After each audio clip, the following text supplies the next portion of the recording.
नमस्कार, जियो स्टांस के एक नए एपिसोड में आपका स्वागत है। आज हमें एक बार फिर से जॉइन किया है शकील चौधरी साहब ने पाकिस्तान से। आप एक जर्नलिस्ट हैं, रिसर्चर हैं, एनालिस्ट हैं, साथ ही साथ एजुकेशनिस्ट हैं, किताब भी लिख चुके हैं और इंडिया पाकिस्तान के रिश्तों पर बहुत कड़ी नज़र रखते हैं। आपका एक खुद का चैनल भी है जिसमें आप ज़्यादातर इंडिया और पाकिस्तान के रिलेशंस के बारे में बात करते हैं। सबसे पहले तो बहुत स्वागत है आपका जियो स्टांस पर Shakeel ji. Thank you so much for Thank, joining. thank you very much for having me. Actually, I'm in the UAE at the moment, जी but that doesn't make any difference. जी जी। शकील जी, आज हम बात करेंगे सीएए के हवाले से।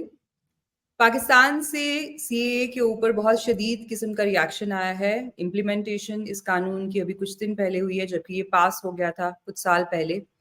तब भी पाकिस्तान से बहुत शदीद किस्म का रिएक्शन आया था और अब भी आया है। आपकी जो फॉरेन मिनिस्ट्री की स्पोक्स पर्सन है, उन्होंने भी कुछ स्टेटमेंट्स दिए हैं। पर सबसे पहले मैं आपसे जानना चाहूंगी, उस पर हम बाद में बात करेंगे, कि क्या रिजर्वेशंस हैं पाकिस्तानीज की सीएए से। जी, मैंने हमारे जो स्पोक्स पर्सन है फॉरेन ऑफिस की मुमताज जहरा बलोच, उनका स्टेटमेंट देखा है जिसमें उन्होंने काफ़ी स्ट्रॉन्ग लैंग्वेज यूज़ की, हिंदू फाशिस्ट स्टेट कहा और फिर उस प्रेमिस को भी उन्होंने चैलेंज किया कि भाई पाकिस्तान में माइनॉरिटीज़ की परसिक्यूशन होती है। उसको तो चले समझ में आती है कि आप उस पर करें, लेकिन ये जो हिंदू फाशिस्ट स्टेट जैसे लफ्ज़ हैं, मेरा ख्याल है कि डिप्लोमेसी में बहुत एहतियात करनी चाहिए।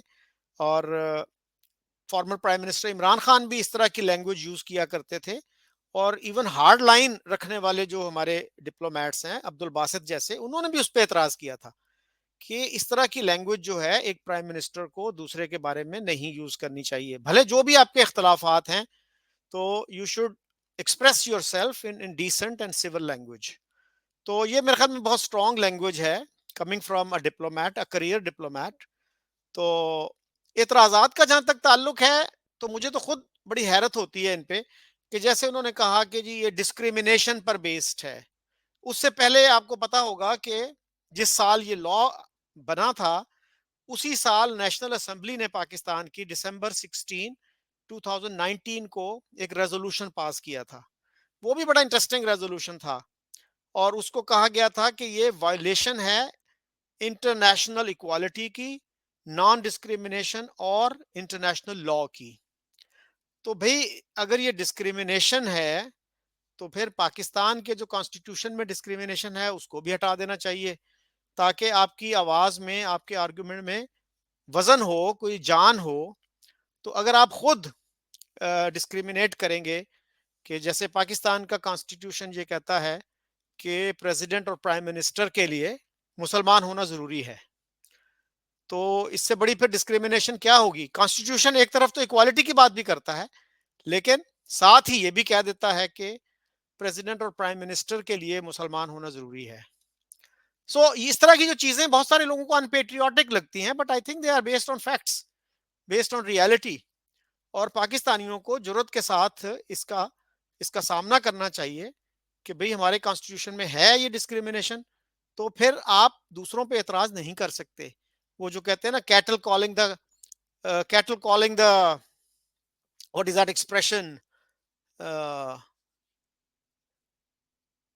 It slips my mind. जी, तो मेरे दिमाग में भी नहीं आ रहा। हाँ, kettle calling the something black, right? या मतलब उसमें फिर ये ना कोई इसकी तुक नहीं बनती।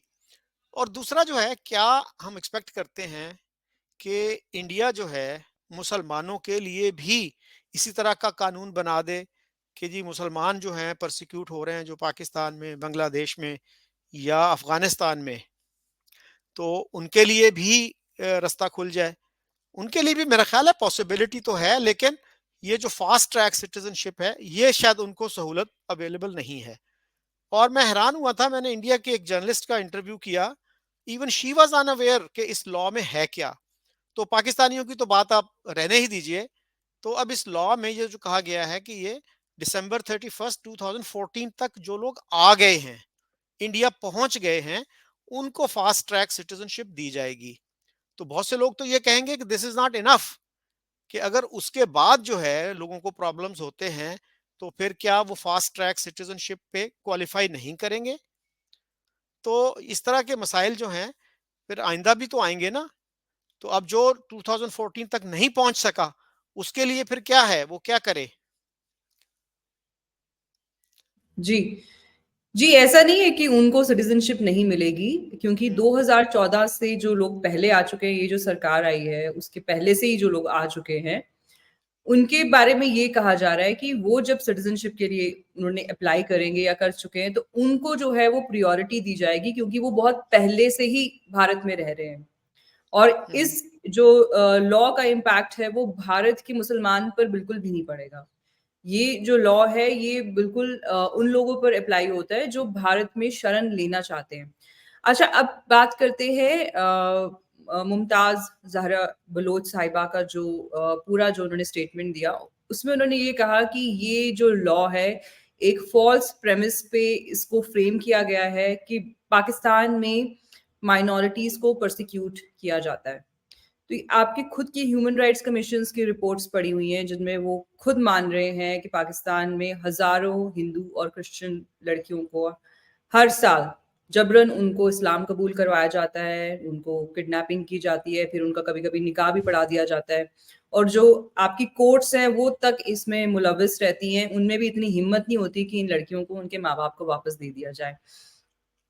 पर हम इसमें भी नहीं जाते। Let's just stick to her statement itself. वो कह रही है कि ये एक फॉल्स प्रेमिस पे बेस्ड है। तो अगर ये फॉल्स प्रेमिस पे बेस्ड है, तो फिर हम तो जा नहीं रहे आपके देश में ना। हिंदुस्तान की जो हुकूमत है, क्या वो पाकिस्तान आके लोगों को लेके जा रही है? हम बात कर रहे हैं जो लोग यहाँ ऑलरेडी आ चुके हैं। तो अगर तो हम आपके देश में जाके लोगों को ला रहे होते, तो आप कह सकते थे कि हम जबरदस्ती लेके आ रहे हैं, है ना? जब वो लोग ऑलरेडी आ चुके हैं, उनको हम सिटीजनशिप दे रहे हैं, तो ये स्टेटमेंट की तो कोई तुक ही नहीं बनती।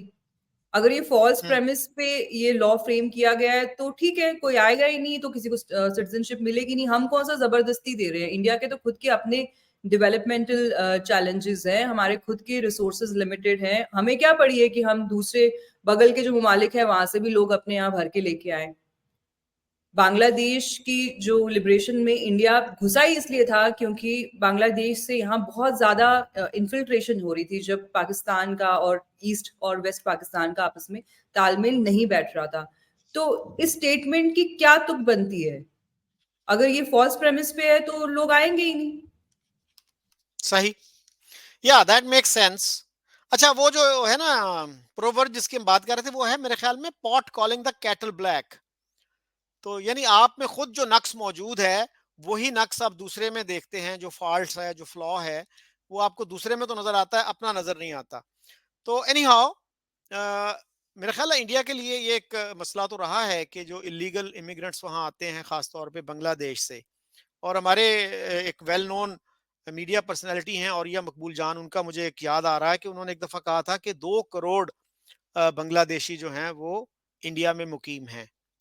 तो अगर औरिया मकबूल जान खुद तस्लीम कर रहे हैं, तो फिर उनको ये कहना चाहिए कि भाई इंडिया के लिए एक मसला है ये, बाकी लोगों को भी एक्सेप्ट करना चाहिए।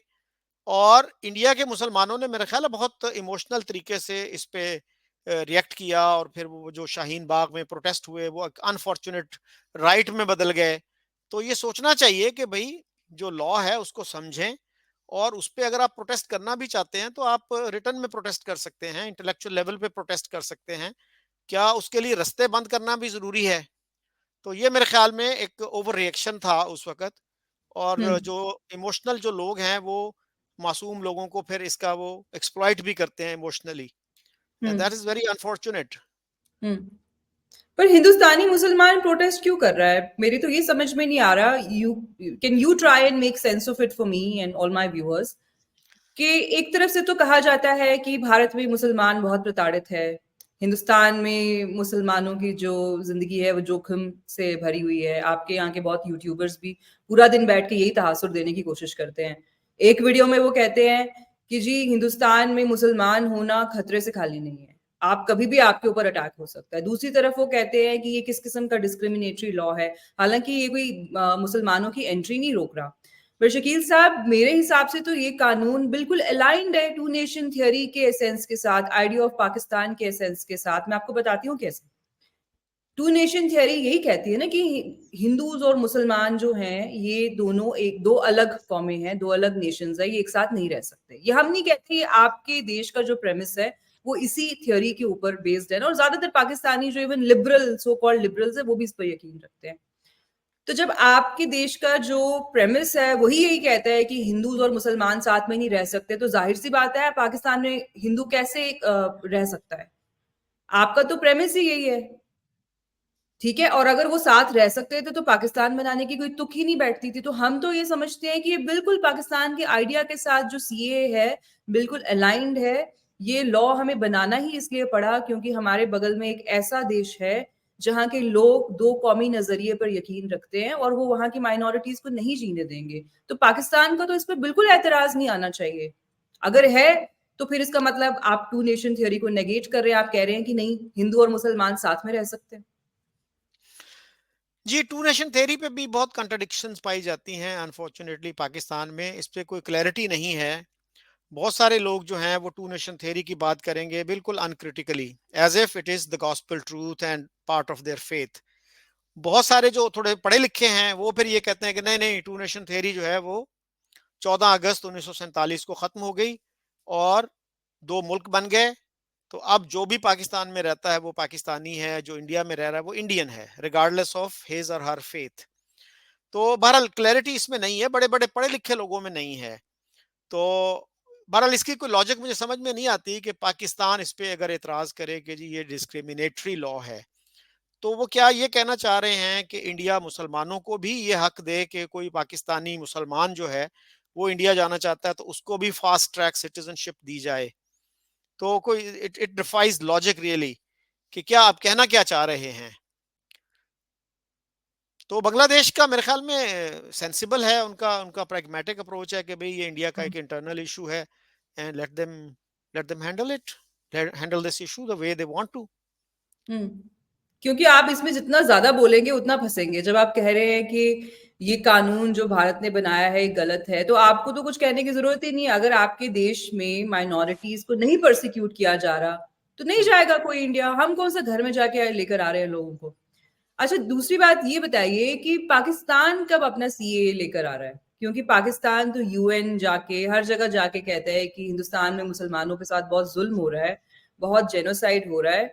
तो Pakistan might as well come up with its own version of CA ना, क्योंकि आपका जो खुद का वर्जन है या एलिगेशंस है उसको आपको क्रेडिट्स देनी चाहिए, उससे क्रेडिबिलिटी अटैच हो जाएगी। आप इतना फर्वेंटली इस नैरेटिव को दुनिया भर में लेके जाते हैं, तो सिर्फ लिप सर्विस क्यों कर रहे हैं?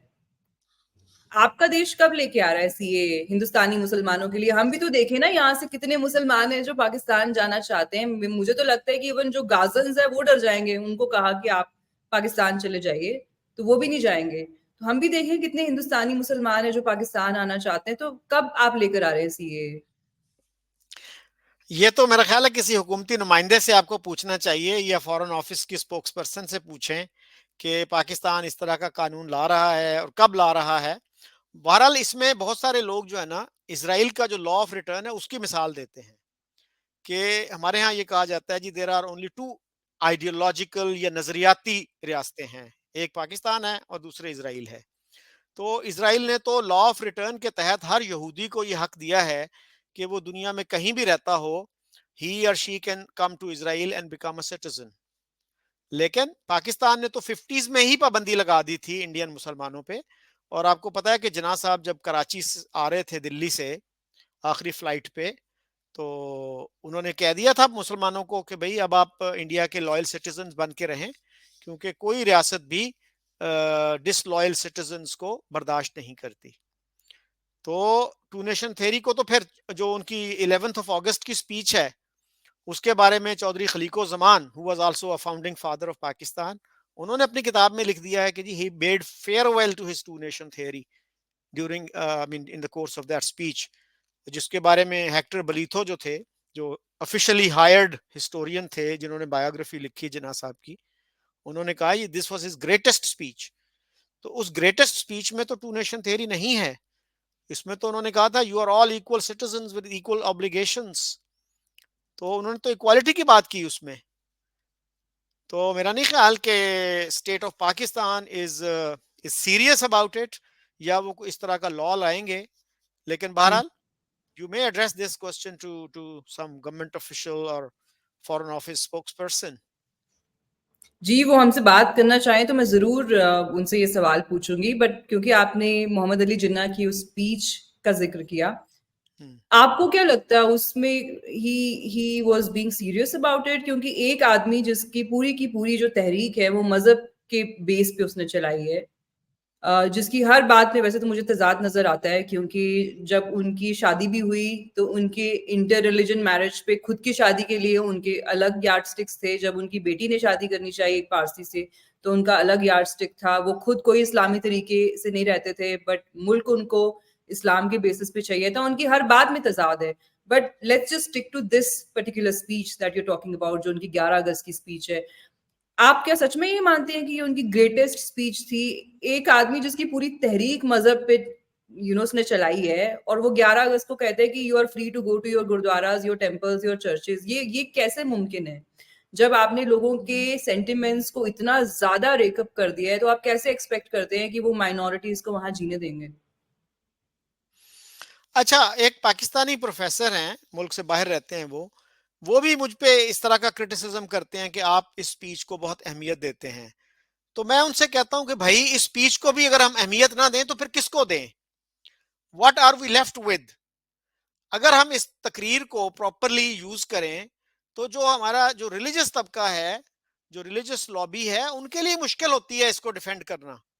अगर हम खुद ही कह दें कि भाई हम इस स्पीच का हवाला नहीं देंगे, इसका कोई रेफरेंस नहीं देंगे, तो we will be strengthening them, the religious lobby जो जो चाह रहे हैं जी कि पाकिस्तान को एक इस्लामिक स्टेट होना चाहिए।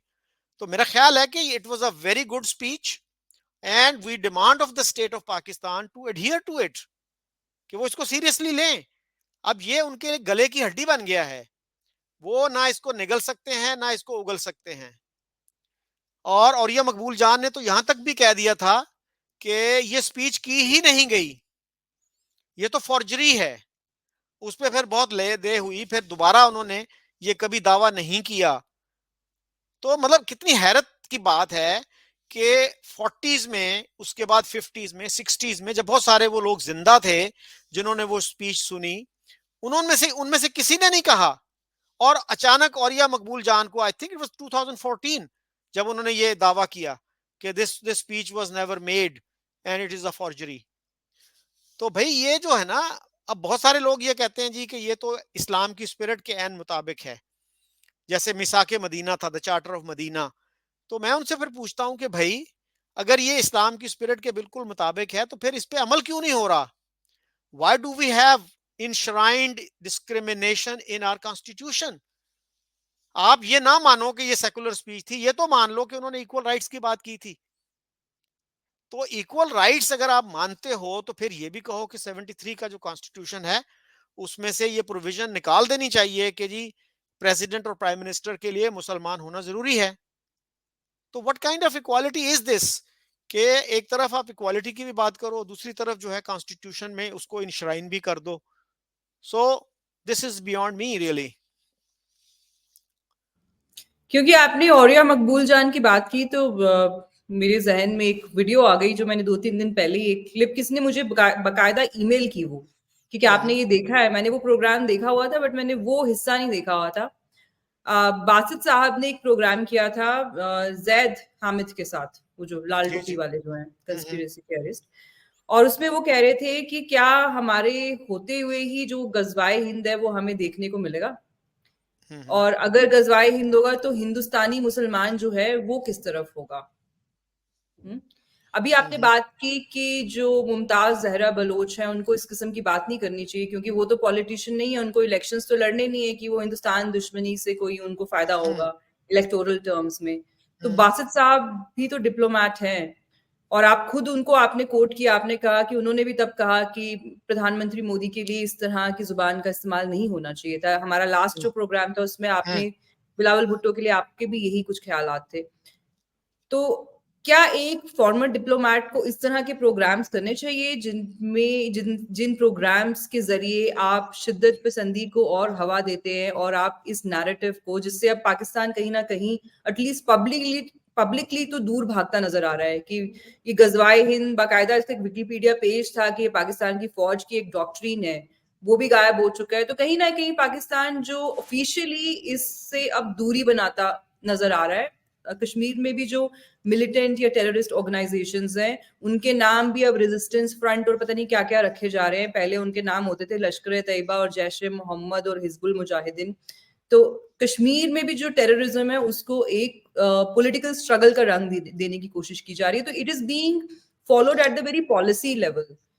पर ऐसे टाइम पे बासित साहब जैसे जो लोग हैं वो बैठ के टीवी पे ये शो कर रहे हैं, कह रहे हैं क्या हमारे होते हुए गजवाए हिंद हो जाएगा। इस तरह के लोगों को आप क्या कहेंगे? क्या उनकी सुध-बुध मारी गई है या वो किसी दूसरी दुनिया में ही जी रहे हैं, या फिर वो हैं इतने रेडिकलाइज्ड कि वो ऐसा सोचते हैं? वो तो खैर यही कहेंगे ना कि भाई मैं तो मुख्तलिफ स्कूल्स ऑफ थॉट के लोगों से मिलता हूँ, मैं एक शो करता हूँ टीवी पे। उससे पहले जो अपना वो टीवी का भी वो अपना व्लॉग भी करते थे, तो उसमें भी उन्होंने औरिया के उनके साथ ज़ैद हामिद के साथ डिटेल्ड आई थिंक 3 पार्ट और 4 पार्ट इंटरव्यू किया था। तो बहरहाल उनसे ये कहा जा सकता है कि भई how come you share a platform with him. और फिर जब वो कहते हैं कि जी मैं तो एक पर्सपेक्टिव लेता हूं उनसे, तो पर्सपेक्टिव लेने का मतलब क्या ये है कि आप उनकी हर बात में हाँ मिलाएं। तो अक्सर जो है ना, वो कहीं हो सकता है इख्तलाफ भी करते हो, लेकिन अक्सर जो है उस डिटेल्ड इंटरव्यू में वो उनकी हाँ मिलाते ही नजर आए। और वो प्रोफेसर परवेज उदबाई वगैरह को जब वो कह रहे थे लंडे के दानिश्वर हैं ये, इस तरह के लैंग्वेज उन्होंने यूज की। और फिर ये भी कह रहे थे कि रियासत का जो बुनियादी नजरिया है उसके खिलाफ बात करने की किसी को इजाजत नहीं होनी चाहिए। इस तरह की बातों पे तो उनका ज़ैद हामिद साहब से इत्तेफाक है ना। तो ये फिर उनसे पूछा जाना चाहिए कि भई आप किस हद तक और ये इनसे जो है ज़ैद हामिद से एग्री करते हैं। कन्वीनिएंट है बहुत कह देना कि जी मैं हर बात से इत्तेफाक नहीं करता।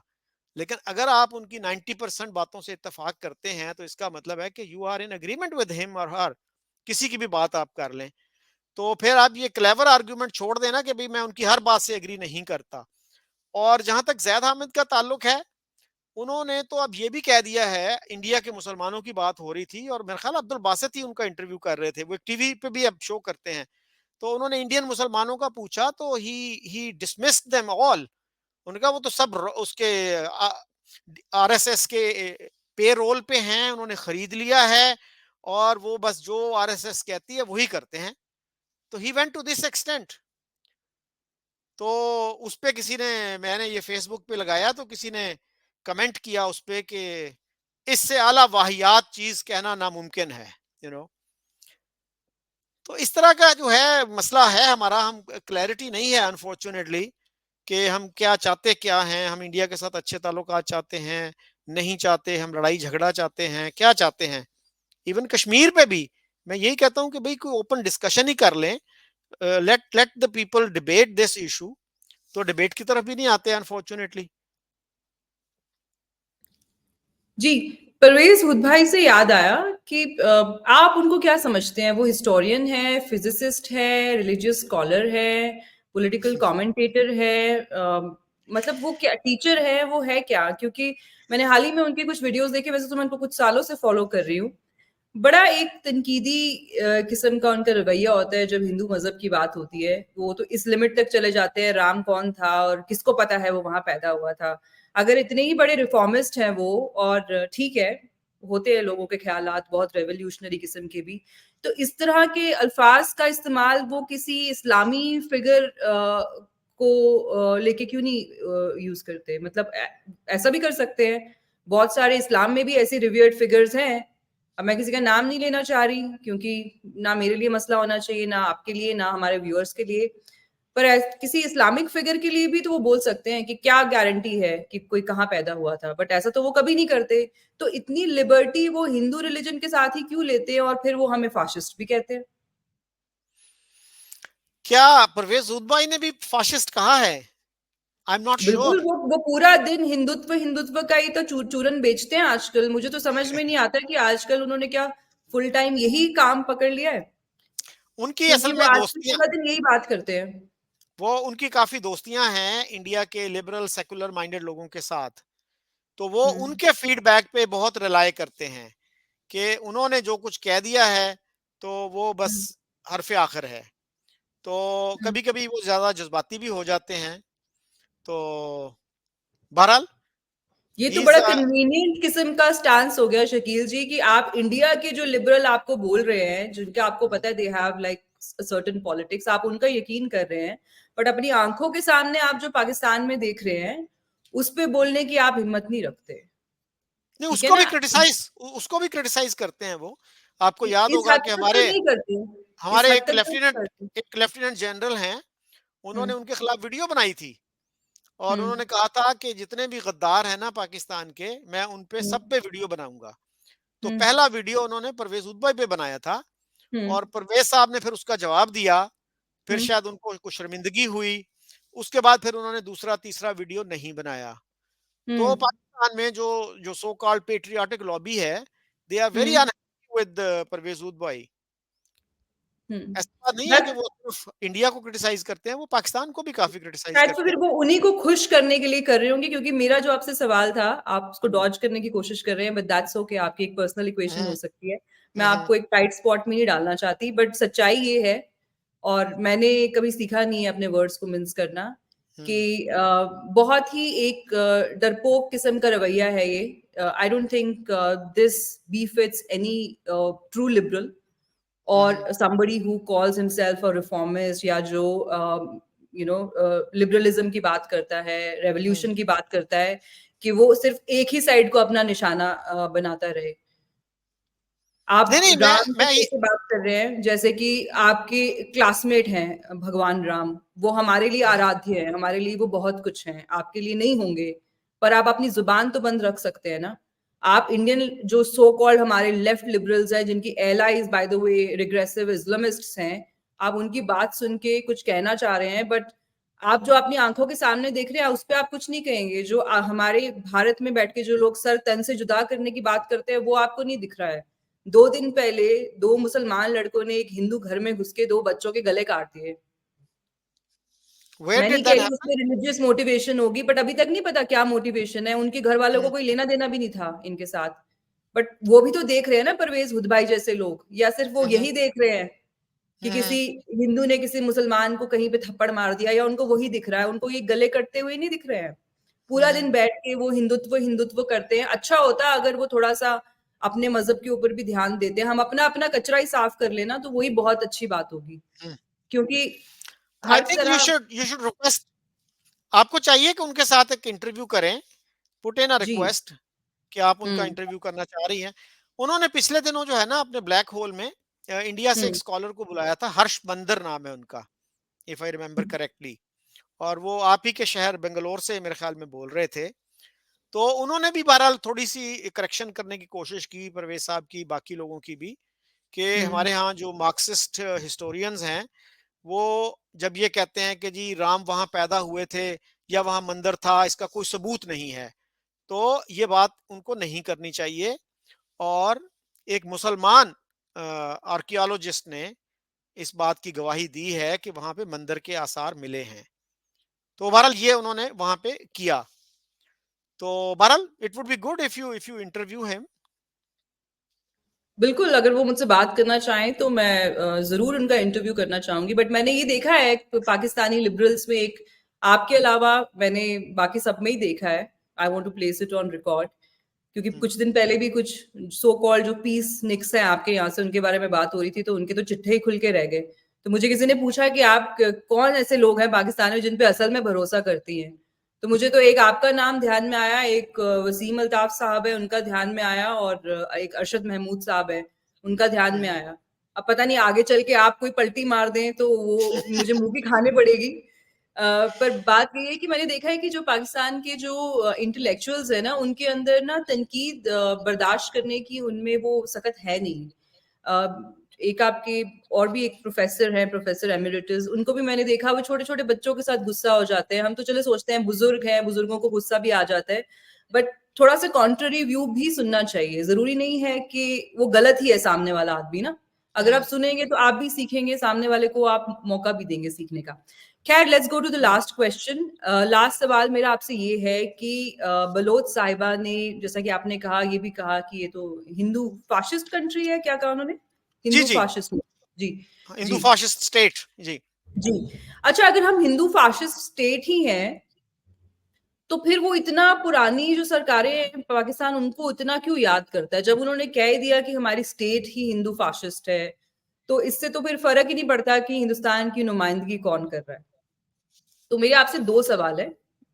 एक, कि अगर हम हिंदू फाशिस्ट स्टेट है, तो फिर इससे क्या फ़र्क पड़ता है कि हमारी नुमाइंदगी कौन कर रहा है? और दूसरी बात ये कि अगर हिंदू फाशिस्ट स्टेट से उनकी मुराद प्रेजेंट गवर्नमेंट को लेके है, तो फिर अगर पुरानी जो हमारी जितनी हुकूमतें रही हैं वो अच्छी थी, तो पाकिस्तान बनाने की क्या जरूरत थी? क्योंकि नेहरू और गांधी को भी फाशिस्ट कहा जाता था, उनको तो कहा जाता था grand fascist, Hindu fascist alliance है कांग्रेस।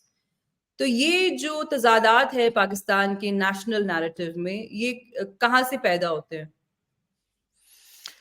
जी, मुझे याद है कि हमारा एक अखबार है नवाए वक्त, उसने 2009 में, जब एक सिख जो हैं डॉक्टर मनमोहन सिंह वो प्राइम मिनिस्टर थे, तो ये लिखा था कि India is a फनेटिकल Hindu state. तो दिस वाज वेरी सरप्राइजिंग। तो ये जो रेटरिक है इस तरह की, ये काफी पुरानी है। गांधी जी को भी फाशिस्ट कहा गया, नेहरू को भी फाशिस्ट कहा गया, कांग्रेस को भी फाशिस्ट कहा गया। तो ये हम काफी अरसे से ये बातें करते आ रहे हैं। तो ये मैं यही कहूंगा कि इस तरह की जो लैंग्वेज है, कम से कम डिप्लोमेट्स को अवॉइड करनी चाहिए, तो ताकि रास्ते बंद ना हो, यू नो। जी। तो I am done from my side. Last interview जब हमारा हुआ था, तो लोग कह रहे थे कि शकील साहब तो कुछ ज़्यादा बता नहीं रहे हैं, कुछ बोल नहीं रहे हैं, पता नहीं प्रेशर में हैं। किस पे? मतलब बहुत, जब मैंने आपका लास्ट इंटरव्यू किया था, हम्म, तो बहुत लोग अच्छा। ऐसा लिख रहे थे कि शकील साहब बहुत बच-बच के बात कर रहे हैं, बहुत मतलब ठीक से जवाब नहीं दे रहे हैं। तो मैंने बोला नहीं, कि जी। आई थिंक मुख्तसर तरीके से ही बात करनी चाहिए, कि हुँ, जो भी टू द पॉइंट बात हो वो की जाए, और हुँ, रिस्पॉन्सिबल तरीके से बात की जाए। जी। क्योंकि मेरे जैसे जो लोग हैं, आज भी मुझे किसी ने लिखा हुआ था फेसबुक पे ना, हुँ, कोई पुराना दोस्त है मेरा, वो हम इकट्ठे थे एक अखबार में, तो हुँ, उसने लिखा था, शकील साहब आपका मकसद पूरा हो गया, अब आपको इंडिया से इनविटेशन आ गई है, तो अब आप पुराने जो गड़े मुर्दे ना उखाड़ें और भाईचारे की बात करें। So I I really hmm, lost my temper. मैंने बड़ा अच्छा फिर उनको जवाब दिया कि हम इतने अरसे से एक दूसरे को जानते हैं, और आप इस तरह से मेरी नीयत पे इस तरह का हमला कर रहे हैं कि मैं इंडिया से इनविटेशन लेने के लिए ये सब करता रहा हूँ। तो आप मुझे ये कह रहे हैं कि जिस तरह से हम हैं उसी तरह से हम रहना चाहते हैं, हमें कोई और दूसरा पर्सपेक्टिव देने की कोशिश ना करें। मैंने कहा अगर आप इसी में खुश हैं तो आप रहें खुश भाई। मेरी वॉल पे ना आया करें, जो पेट्रियाटिक पाकिस्तानी हैं उनकी वॉल पे जाएं, ताकि आपकी दिल आजारी ना हो। तो ये बड़ा मुश्किल काम है। इस तरह से ना, लोग ये नहीं कहते कि यार we are a democratic country, तो ठीक है आपका राइट है, आप डिफरेंट पर्सपेक्टिव रख सकते हैं। वो ये होता है कि नहीं नहीं नहीं नहीं, मैं जो कह रहा हूं ना ये मुस्तनद है मेरा फरमाया हुआ। दूसरा कोई नुक्ता नजर जो है ना वो लेजिटिमेट नुक्ता नजर नहीं है। So unfortunately we live in that environment. Hmm. तो आप इन लोगों को कभी डिबेट के लिए नहीं बुलाते कि आप आ जाइए मेरे साथ, लाइव डिबेट कर लीजिए? आप जी, मुझे मैंने कई दफा कहा है, वो आते नहीं है, डिबेट में नहीं आते, हुँ, अनफॉर्चुनेटली। या जी, जी।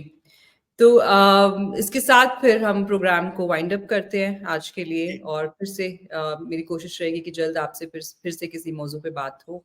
Thank you so much for your time. अगर आपके कोई कंक्लूडिंग रिमार्क्स हैं, तो go ahead, otherwise we close this here.